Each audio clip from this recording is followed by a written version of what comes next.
Perkenalkan, nama saya Ferdian Suyanto dari kelompok Asymptotic. Uh, Pada kesempatan kali ini kami akan mempresentasikan terkait NP Complete Problems. Oke, lanjut aja. Ya, ini ada anggota kami. Pertama saya sendiri, Ferdian Suyanto, terus ada Haidar Hanif, Ivan Wijanarko, dan ini juga ada outline-nya. Jadi pada kesempatan kali ini kami akan mempresentasikan the click problem, habis itu yang kedua the vertex cover problem, yang ketiga adalah Hamiltonian cycle problem, yang keempat traveling salesman problem, yang terakhir subset sum problem. Oke, materi pertama yaitu adalah the click problem. Jadi the click problem itu apa sih? Jadi the click problem itu adalah masalah komputasional dalam pencarian clicks, di mana clicks itu adalah subset dari sebuah vertex, di mana semuanya itu tuh saling adjacent gitu, satu sama lain, saling berhubungan. Dan dia juga disebut complete subverbs. Ya, ini di bagian sini ada penjelasan menggunakan logika matematikanya, dan intinya sama sih. Jadi ya dia pencarian clicks gitu, di mana clicks itu adalah subset dari vertex yang saling bertetangga satu sama lain. Langsung, ini ada pseudocode-nya. Cuman dalam rangka menghemat waktu dan juga supaya lebih mudah dimengerti juga, kayaknya nanti kita bahas langsung aja di contoh soal. Mungkin ini ya sih. Jadi time complexity-nya. Jadi intinya itu dalam pencarian dalam click problem sini tuh kita kan akan berhubungan dengan tetangga, di mana tetangganya itu tergantung jumlah yang diinginkan ukurannya. Dan kira-kira umumnya big annotation itu adalah ini n-1, n-2, karena dia nggak hanya berhubungan dengan dirinya sendiri tapi juga berhubungan dengan not lain. Kan kita dan kadang-kadang not lainnya itu juga jaraknya bisa 1 kali atau 2 kali kita. Oke, kita langsung contoh soal aja untuk click problem sini. Pertama diberikan sebuah graf G. Ini adalah graf G. Ya, ini semoga kelihatan. Ya, ini ada graf G. Di mana dia mempunyai 8 nodes ya bisa bilang. Oke. Jadi di sini ditanya apakah ada klik berukuran 4 di graf G ini. Jadi karena dia minta ukuran 4, maka minimal ada 4 nodes yang harus saling berhubungan. Nah, karena 4 nodes harus saling berhubungan, jadi masing-masing node memiliki degree minimumnya itu 3. Karena minimal dia punya 3 kaki loh. Oke, lanjut. Yang pertama kalau misalnya bisa dilihat, ini tadi kan ada 2 nih di sini. 2-nya dihapus. Kenapa dihapus? Karena kalau tadi kita lihat, dia cuma punya 2 kaki kan. Cuma ini 1 sama ini 2. Dia ada degree-nya itu 2 doang. Sedangkan karena kita pengen ukuran 4, minimum harus 3. Maka 2-nya dihapus. Oke. Nah, terus kalau misalnya kita next, kita bakal lihat 6-nya dihapus juga. Karena dia cuma memiliki degree 2. Jadi kalau misalnya kita back dulu di soal sebelumnya, nah ini kan 6 nih. Dia cuma punya 2 kaki kan buat kata. 1, 2. Maka degree-nya itu dia cuma 2, sedangkan minimal 3. Maka dia harus dihapus. Nah, terus kita lihat lagi nih. Nah, 4-nya dihapus. Kenapa 4 dihapus? Karena tadi kan seperti pengertian awal, definisi awal, semua node C itu harus bertetangga gitu kan. Harus berhubungan satu sama lain. Jadi kalau misalnya kita back nih. Ini 4 kan dia punya 3 degree-nya kan. Ke arah 1, ke arah 3, ke arah 8. Tapi ya dia maksudnya 4-nya ini benar-benar dia direct langsung gitu ke node C. Jadi kalau misalnya kita lihat nih ya, misalnya 4 nih, kan dia punya tetangga 1 kan. 1 dia berhubungan langsung dengan 3. Udah kan ini udah sesuai nih. 4 juga berhubungan sama 3 juga kan soalnya. Nah, terus 4 juga berhubungan sama 8. 3 berhubungan sama 8. Tapi 1 nggak berhubungan sama 8. Gitu juga sebaliknya. Nah, oleh karena itu, karena keempat ini dia nggak bertetangga, maka 4 ini harus dihapus. Makanya di sini kita hapus, ya. Oke, next. Di sini juga kita lihat 8 dihapus. Kenapa? Soalnya kita back nih. Karena 4-nya dihapus, 8-nya jadi cuma punya degree-nya 2. Cuma punya 2 kaki sekarang. Makanya kita harus hapus karena minimal harus 3. Dan ya, Ini udah selesai. Dia udah punya minimal 4. Jadi di sini kalau kita lihat nih ya, ini satu nih, dia punya 3 kaki kan, ke arah 3, ke arah 5, ke arah 7. Ya, berarti berkata ini satu nih udah berhubungan ya sama semuanya nih. Berarti satu udah approve lah. Sekarang kita cek nih nodes 3 nih. Nodes 3 kita lihat ya, dia berhubungan sama nodes 1 kan. Kan tadi kan juga satu berhubungan sama 3. Terus kita lihat nih, 3 berhubungan sama 5, terus berhubungan sama 7. Jadi udah proof, udah terbukti. Terus kita cek node 5. Node 5 dia udah terhubung sama node 7. Dia juga udah terhubung sama node 5 sama node 1. Jadinya ya udah sesuai. Dan node 7 tadi kan semuanya udah terhubung kan. Jadi ya ini bisa dibilang udah approve nih, udah checklist. Jadi kita bisa dapetin maksimum mereka itu sesuai degree-nya gitu. Pokoknya ini jadi kita dapat 16, 1 tambah 3 tambah 5 tambah 7. Ya, itu aja buat yang quick problems. Berikutnya ada problem yang kedua, yaitu vertex cover problem. Jadi vertex cover itu vertex cover dari sebuah undirected graph itu adalah subset dari masing-masing vertexnya. Mungkin penjelasan intinya ini aja sih. Intinya tuh semua vertex dari ini nih, semuanya harus tercover. Jadi walaupun namanya vertex cover doang, dia nggak cuman cover satu vertex, tapi keseluruhan graph dia cover. Mungkin penjelasannya akan lebih jelas di sini. Ini ada algoritmnya. Pertama kan kita menginisiasi sebuah set. Ya, pokoknya setnya itu untuk semua edge di graph gitu kan. Jadi intinya kita mengambil 2 nodes, terus kita meremove semua edge ya, yang terhubung antara 2 itu. Habis itu baru return result. Mungkin kita lihat contoh soal aja yang pertama. Ini kan kita lihat nih, ada sebuah undirected graph. Undirected graph, terus sini kita misalnya mau ngambil contoh, kita ambil B sama C nih. Kalau misalnya kita next nih, ini kan kepencet. Ini kan kita ambil nih B sama C. Kan udah kan, kita pick U sama V nih. Terus kita mesti meremove semua X yang insiden gitu antara U sama V ini.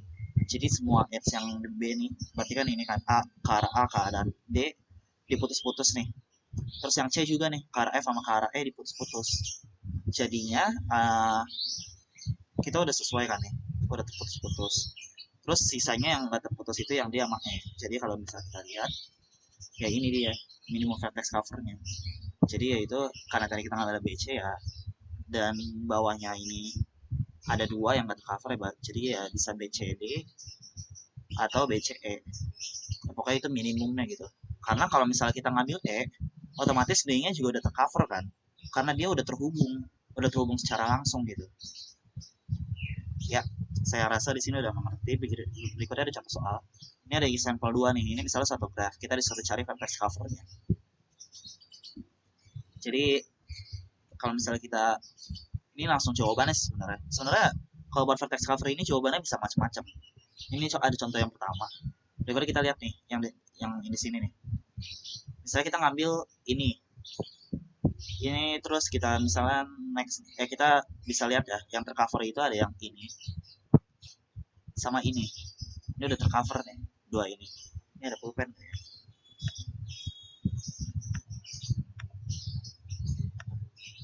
Tidak ada pulpen ini ya kan, ini udah tercover kan 2 ini. Berikutnya kita ambil contoh yang kita ambil ini misalnya. Ya kan tadi kan udah tercover, jadi sebenarnya nggak perlu di cover lagi. Kita lihat nih, dia menghubung sama ini ya, jadinya ya ini tercover juga. Aduh. Terus kalau misalnya kita ngambil ini juga tercover. Jadi ya begitulah, pokoknya intinya kita ngambil edge di mana ngambil vertexnya di mana dia akan berhubung secara langsung gitu sama vertex lainnya. Jadi bisa dibilang kayak minimum vertex cover. Itu sih kalau buat minimum vertex cover. Mungkin materi selanjutnya akan dijelaskan oleh teman saya. Perkenalkan, saya Fajar Harko. Di sini akan menjelaskan mengenai the Hamiltonian Cycle Problem. Nah, Hamiltonian Cycle Problem ini merupakan suatu masalah mengenai P atau jalur yang memiliki Hamiltonian cycle dan tergolong NP completeness. Hamiltonian itu sebenarnya dibagi menjadi dua jenis, yaitu Hamiltonian path dan Hamiltonian cycle. Untuk Hamiltonian path berarti pada satu graf vertex-vertexnya dilalui satu kali dan memiliki jalur tersebut. Nah, sedangkan untuk yang Hamiltonian cycle berarti terdapat siklus di mana semua vertex-vertexnya dilalui satu kali. Nah, misalkan dari gambar yang ini, uh,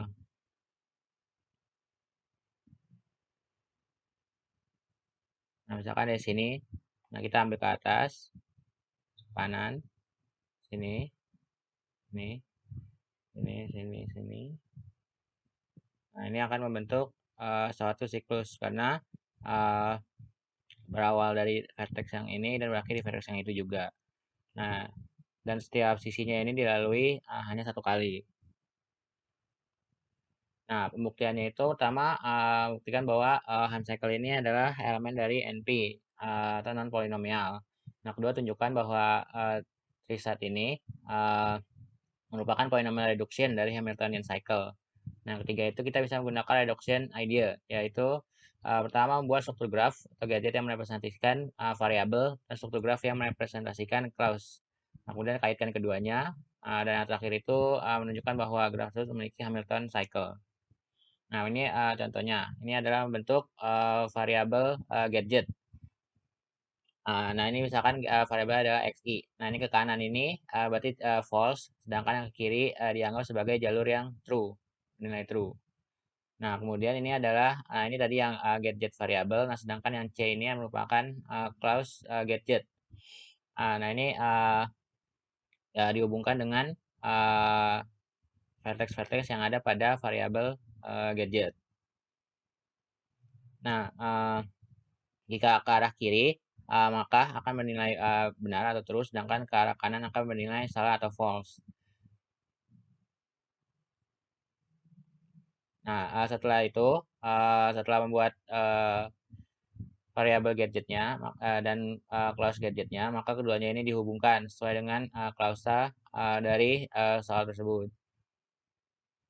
Nah, untuk time complexity-nya, mesin akan menghitung dalam waktu polinomial, yaitu jika urutan simpul adalah V1 dan sampai Vm, mesin akan memeriksa dalam graf untuk melihat apakah ada edge. Nah, pemeriksaan ini dapat dilakukan dalam waktu big O absolut dari dari edge. Nah, sehingga usulan kompleksitas M adalah big O absolut E dikali M atau jumlah vertexnya. Yang jumlahnya banyak dalam ukuran input. Nah, oleh karena itu Hamiltonian cycle ini termasuk dalam NP complete. Nah, ini contoh soalnya. Misalkan diberikan suatu pernyataan X or Y or Z, kemudian di end dengan not X or not Y or W, kemudian di end dengan Y or not Z or not W. Nah, ini setelah dibentuk, ini variabel gadget, sedangkan yang ini merupakan clause gadget. Nah, ini sebenarnya juga terdapat garis yang kurang. Nah, mestinya dari akhir sini, kita balik ke sini biar nanti bisa membentuk suatu siklus.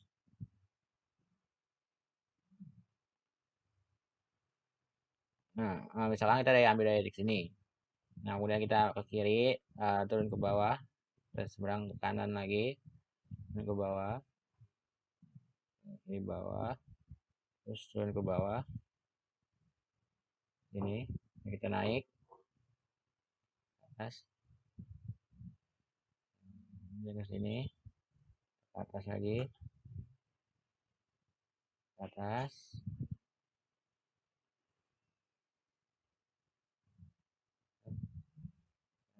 ini. Kita usahakan agar membentuk suatu siklus. Ke atas, nah, dari sini kita ke sini, ini, terakhir kita ke sini. Nah, sampai sini kita vertex di sini kita balik lagi ke atas. Nah, dengan demikian ini bisa membentuk suatu siklus dan Hamilton cycle ini termasuk NP completeness. Nah, sekian penjelasan dari saya. Problem-problemnya akan dijelaskan oleh teman saya. Terima kasih. Ya, saya Haider Hanif dan kali ini saya akan menjelaskan tentang the traveling salesman problem. Jadi traveling salesman problem atau dapat disingkat juga dengan TSP merupakan suatu masalah plot klasik di mana diberikan seperangkat kota dan jarak antara setiap pasangan kota.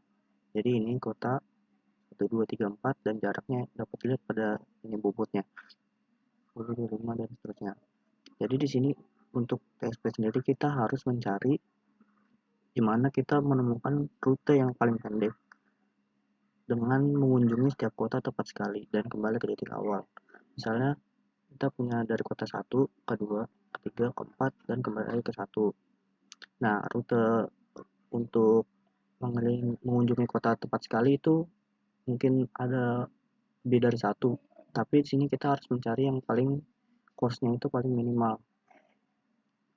Nah, kalau dilihat memang ini mirip dengan Hamilton, tapi kalau Hamilton itu dia cuma mengetahui apakah mengunjungi setiap kota dan kembali lagi itu bisa apa enggak.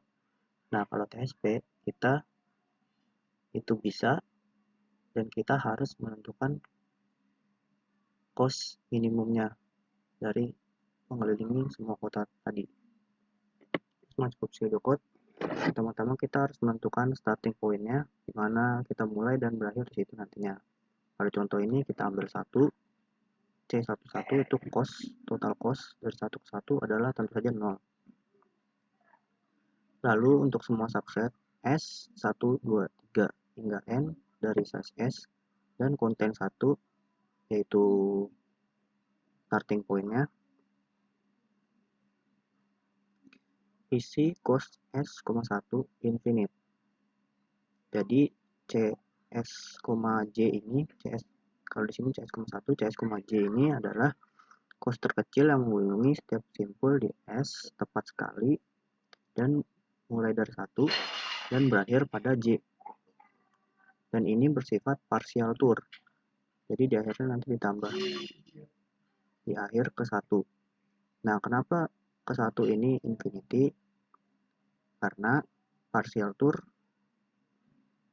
tidak boleh berakhir dulu pada 1. Jadi berakhirnya tuh pada angka lain selain 1 atau angka mulainya. Nanti di akhirnya baru ditambah dari akhir itu ke 1 gitu. Selanjutnya untuk J anggota subset S dan J tidak sama dengan 1, kita isi C, S, J. Nilai minimum dari cos S minus J, I tambah D, yaitu D itu distance, D, I, J untuk I anggota subset S dan I tidak sama dengan J. Lalu return cost dari C, S, J tadi ditambah distance ke titik awalnya yang minimum. Itulah hasil akhir dari TSP, yaitu berupa nilai minimum cost. Untuk time complexity-nya, kalau kita menggunakan pendekatan brute force untuk mengevaluasi setiap rute yang mungkin, maka untuk n jumlah simpul dalam grafik ada n-1 faktorial kemungkinan. Ini mirip kayak permutasi contoh yang soal meja bundar gitu. Atau namanya permutasi siklis. Jadi satu kita ambil dan sisanya baru kita cari kemungkinannya. N kurang 1 faktorial. Lalu dengan algoritma programming, kita memiliki paling banyak 2 pangkat N kali N submasalah. Dan masing-masing submasalah itu membutuhkan waktu linear atau N. Jadi total running time-nya adalah dikali 2 pangkat N kali N kuadrat. Mungkin kalau kita bandingkan N-1 faktorial dan 2 pangkat N kali N kuadrat itu malah gedean ini ya. Tapi itu sebenarnya enggak. Mungkin di awal 2 pangkat N kali N kuadrat ini bakalan jauh lebih besar.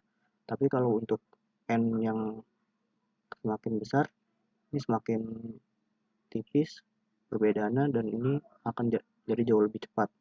Contoh pada pada saat N bernilai 15 ini sudah jauh lebih cepat. Lalu kita masuk ke contoh soal. Ini ada contoh soal berupa TSP yang yaitu kotanya 1, 2, 3, 4 dapat kita bentuk sebagai tabel ini Ini berarti 1 ke 1, 1 ke 2, 1 ke 3, 1 ke 4.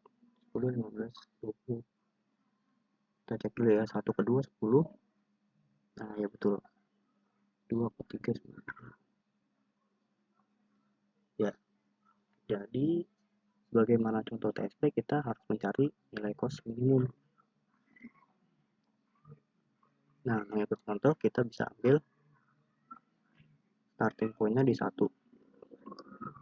Jadi untuk S sama dengan V, kita cari dulu untuk setiap kota menuju 1. Cos 2, V, 1, 3, 1, 4, 1. Dan itu nilainya adalah distance dari 2 ke 1, 3 ke 1, 4 ke 1. Ini ya, 5, 6, 8.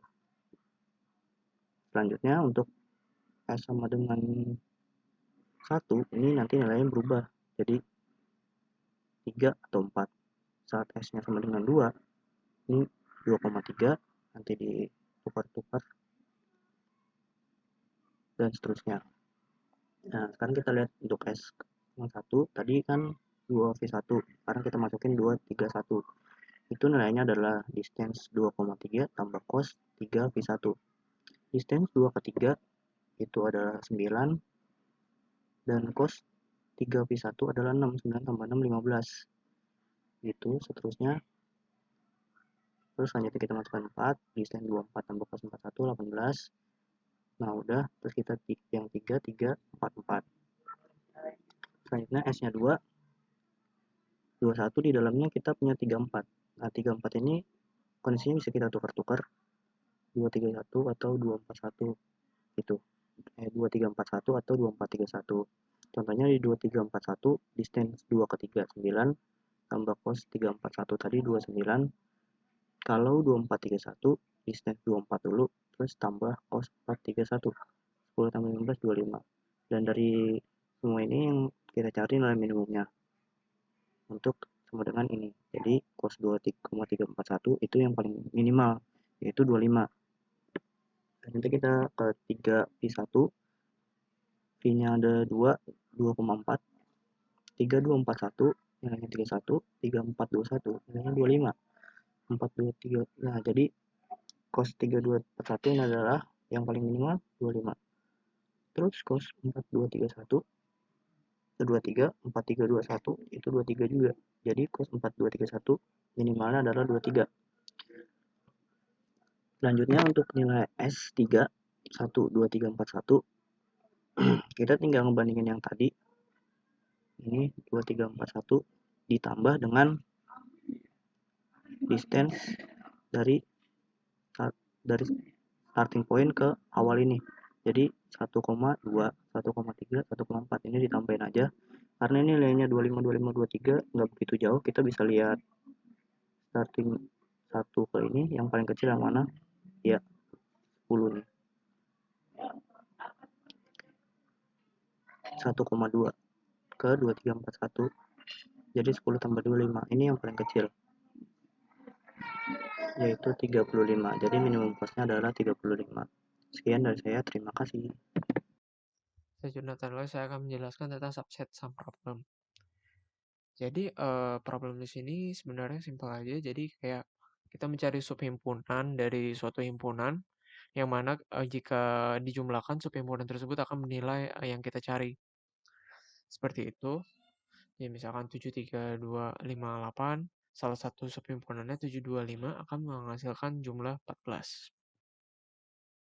Nah, ini sebuah tree di mana kayak dengan tree ini kita bisa mencari semua kemungkinan yang ada. Misalkan kita masukkan 723. Ini sebagai himpunan, sumnya kita mencari 5. Berarti pertama kita bakal ngecek 3 dengan sumnya 5. Ke kiri itu 3 tidak akan dianggap, 1 akan dianggap. Kalau nggak dianggap maka 3 itu akan dibuang, sumnya akan tetap.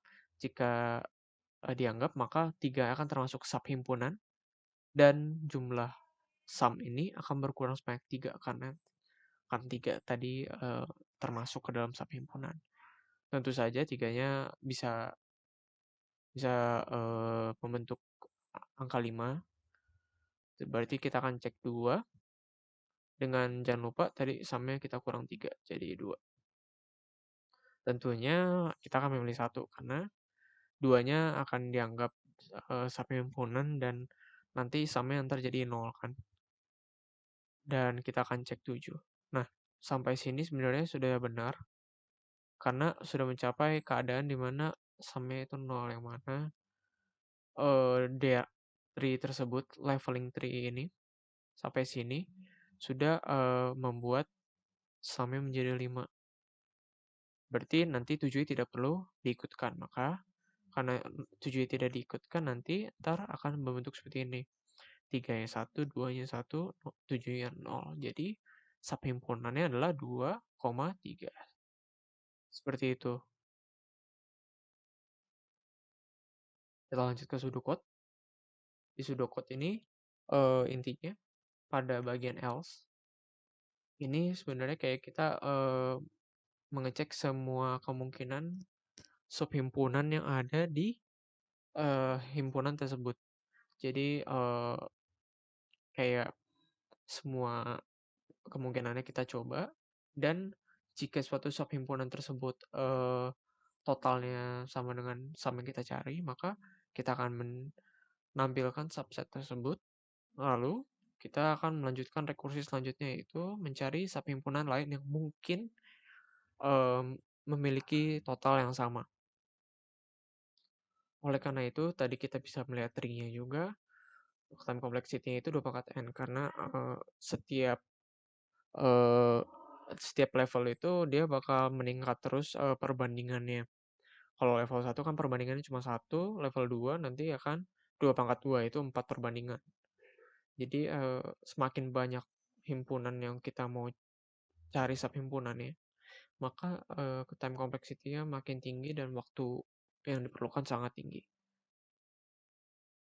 Contohnya, kita menggunakan tabel. Jadi ada himpunannya seperti ini. Kita maunya sumnya 11. Jadi kita buat dulu tabelnya yang atas itu dari 0 sampai 11. Ini sesuai sumnya. Dan dari sini ke bawah itu merupakan himpunannya. Perlu diketahui, jika himpunan ini kita dalam baris ini, maka himpunan bawahnya tidak akan termasuk. Tapi jika kita berada pada baris ini, himpunan ke atasnya akan termasuk. Jadi seperti itu pada saat penggunaannya. Nah, jadi kan semua himpunan itu tentunya jika kita membuatnya menjadi himpunan kosong, sumnya itu jadi 0 kan. Karena itu kita bisa membuatnya menjadi true semua. Oke, lanjut. Kita pakai baris pertama dulu. Berarti logikanya subhimpunan yang bisa dibuat dari 2 itu cuma 2 dan himpunan kosong. Oleh karena itu 2 dianggap benar dan sisanya tidak ada. Nah, sekarang 3. Ingat, berarti sekarang sudah termasuk 2 dan 3. Oleh karena itu nanti subhimpunannya bisa 2, bisa 3, bisa penjumlahannya, dan seterusnya. Nah, ini sisa false itu kenapa? Karena nggak mungkin misalkan dengan 2 dan 3 kita bisa ngebuat misalkan 6. Karena tidak ada angka yang bisa ngebuat 6 karena maksimalnya 5. Nah, karena kita tahu nih nanti makin ke bawah himpunannya makin banyak, kan makin ribet. Nah, kita bisa menggunakan cara simple. Cara simpelnya adalah jika suatu kolom sudah mulai ada T, berarti baris ke bawahnya itu nanti bakal T. Nah, bisa lihat di sini. Seperti itu. Nah, berarti buktinya apa?